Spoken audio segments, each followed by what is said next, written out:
Elle avait préparé avec soin un dîner aux chandelles pour son mari, mais dès qu'il est entré, il a affiché une mine renfrognée.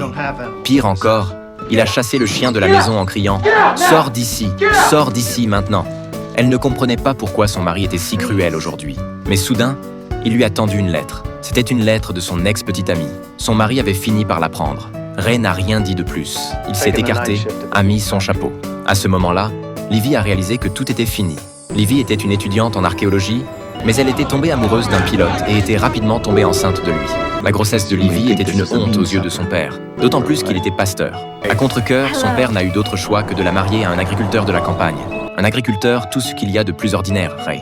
La première fois qu'il a vu une femme aussi raffinée, il était tellement excité que ses mains tremblaient. Cependant, lorsque Livy a appris que Ray savait qu'elle était enceinte et qu'il acceptait quand même de l'épouser, elle s'est inquiétée qu'il ne puisse pas accepter le bébé dans son ventre. Mais Ray a dit qu'il le ferait.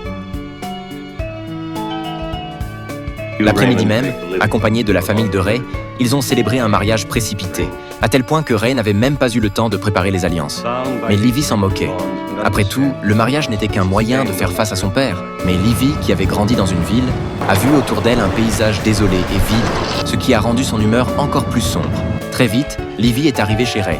Ray lui a galamment ouvert la porte. Pour qu'elle soit à l'aise, Ray avait acheté un nouveau réfrigérateur et un nouveau chauffe-eau. Livy a dit qu'elle ne savait pas cuisiner. Alors, Ray a dit qu'il pouvait le faire lui-même. Après avoir dit cela, il a pris l'initiative de débarrasser les assiettes. En voyant la douceur de Ray, elle a finalement exprimé sa perplexité. Elle a demandé à Ray pourquoi il l'acceptait. Ray a répondu que c'était peut-être la volonté de Dieu. Le soir, Livy a sorti le collier qu'elle portait au cou. À l'intérieur se trouvait son bien-aimé ex-petit ami. Cet homme avait disparu de la surface de la Terre après avoir appris qu'elle était enceinte. C'est ainsi que Livy a passé péniblement sa première nuit. Le lendemain matin, Livy s'est réveillée et, après une toilette sommaire, elle est allée dans la chambre de Ray, mais elle a découvert qu'il était déjà sorti. Et pour ce nouveau mari, Livy était pleine de curiosité.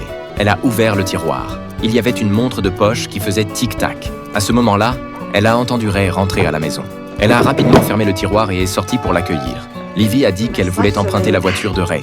Elle voulait aller faire un tour en ville et en profiter pour téléphoner à sa famille pour leur dire que tout allait bien.